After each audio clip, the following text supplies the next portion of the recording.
নমস্কার, রান্নাঘরের মহারানীতে তোমাদের সবাইকে স্বাগত। আজকে তোমাদেরকে দেখাবো খুব সোজা, একদম সিম্পল আর চটজলদি আর ফাঁকিবাজি রান্না, সেটা হচ্ছে চিকেন সাপ্তা।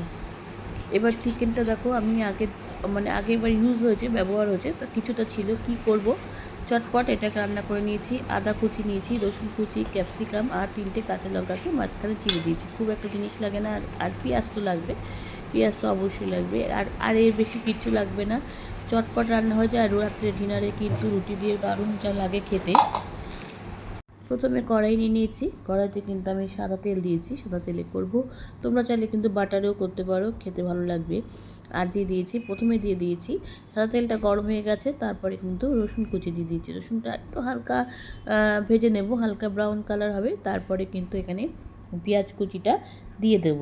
আর এই রান্নাটা কিন্তু ভীষণ সোজা, চটপট মজায়, 10 থেকে 15 মিনিটের মধ্যে রান্নাটা হয়ে যায়। আর রাত্রে ডিনারে রুটি দিয়ে কিন্তু দারুণ লাগে, রুটি পরোটার সাথে। রসুনটা একটু লাল হয়েছে, পুরোটা কিন্তু একদম লাল হয়নি, হালকা ব্রাউন কালার এসছে। এরপর কিন্তু আমি এখানে পেঁয়াজ কুচিটা ছেড়ে দেবো। পেঁয়াজটা দিয়ে কিন্তু এটাকে খুব ভালো করে এবার ভেজে নেব। আর এই রান্নায় কিন্তু খুব একটা কিছু লাগে না, একদম অল্প উপকরণে কিন্তু রান্নাটা খুব সুন্দর হয়ে যায়।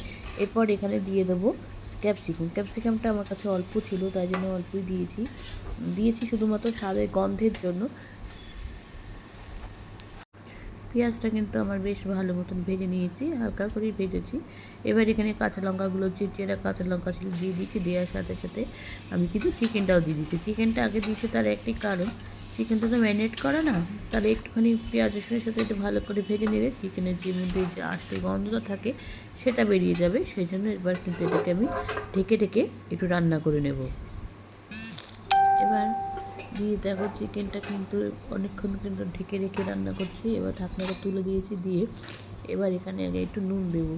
নুন দিয়ে তারপরে কিন্তু আবার এটাকে ঢেকে রান্না করবো। তাহলে এমনিতে যে মুরগি থেকে জল ছাড়ে, নুন দিলে কিন্তু জলটা একদম একটু বেশি ছাড়বে। আর আমি কিন্তু আর কোনো জল ব্যবহার করব না। এবার নুন দিয়ে দিয়েছি, এবার আবার এটাকে ভালো করে মিশিয়ে ঢেকে আবার এটাকে কিন্তু বেশ কিছুক্ষণ রান্না করবো, চিকেনটা সেদ্ধ হওয়া পর্যন্ত আর কি। যদি চিকেনটা আমি আগে সেদ্ধ করিনি, তো চিকেনটা সেদ্ধ হওয়া পর্যন্ত কিন্তু রান্না করবো। এবার এটাকে মিশিয়ে নিয়েছি, নিয়ে এবার এটাকে ঢাকা দিয়ে আবার এটা সেদ্ধ হতে দেবো। দেখো, চিকেনটা কিন্তু অনেকক্ষণ কষিয়ে নিয়েছি। এবার এখানে দিয়ে দিচ্ছি সয়া সস। সয়া সসটা দেবো বলে কিন্তু আমি একটু নুনটা কম দিয়েছি।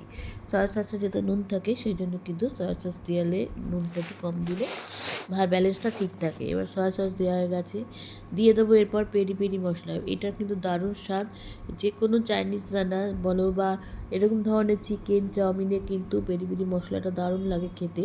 আমার কাছে অপশনাল অবশ্য, আমার কাছে ছিল বলে আমি দিচ্ছি, না থাকলেও কোনো অসুবিধা নেই। আচ্ছা, এরপর দিয়ে দেবো এর উপর থেকে টমেটো সস। ব্যাস, আর কিন্তু কিচ্ছু দেবো না। এবার আরেকটুখানি মশলা আর সসের সাথে মিশিয়ে নেব। তারপরে কিন্তু চিকেনটা সেদ্ধ হওয়া অবধি অপেক্ষা করব, তাহলে কিন্তু রান্নাটা আমার শেষ হয়ে যাবে। আর এটা কিন্তু বললাম যে খুব চটপট আর খুব ফাঁকিবাজি, হাতে সময়টা কম, কিন্তু ভালো খেতে ইচ্ছা করছে, তখন এই রান্নাটা করে নেওয়া যায়। দেখো, কালারটা কি সুন্দর এসছে। আমি একটুখানি জল দিচ্ছি, প্রথমে ভেবেছিলাম জল দেবো না, কিন্তু দেখলাম চিকেনটা আরেকটু সেদ্ধ হবে, যেহেতু এটা সসটা দিয়েছি তলায় লেগে যেতে পারে, সেই জন্য কিন্তু আমি এখানে অল্প পরিমাণে আগে জল দিয়ে দিলাম। দিলে এবার কিন্তু আর আমি কিছু দেবো না, ঢেকে দেবো। চিকেনটা সেদ্ধ হয়ে গেলেই কিন্তু এটাকে নামিয়ে নেব। আচ্ছা, চিকেনটা কিন্তু আমার হয়ে গেছে। ওর থেকে একটুখানি গোলমরিচ ছড়িয়ে দিয়েছি। আর আমি কিন্তু আদাটা যখন পেঁয়াজ দিয়েছি, পেঁয়াজ রসুনের পরপরই কিন্তু আদাটাও দিয়ে দিয়েছিলাম, আদা কুচিটা। এবার ওপর থেকে গোলমরিচের গুঁড়ো দিয়ে দিয়েছি। ব্যাস, চিকেনটা কিন্তু আমার একদম কমপ্লিট হয়ে গেছে। এবার একটু কিছুক্ষণ নাড়াচাড়া করে ঢেকে গ্যাস বন্ধ করে কিন্তু এটাকে ঢেকে দেবো।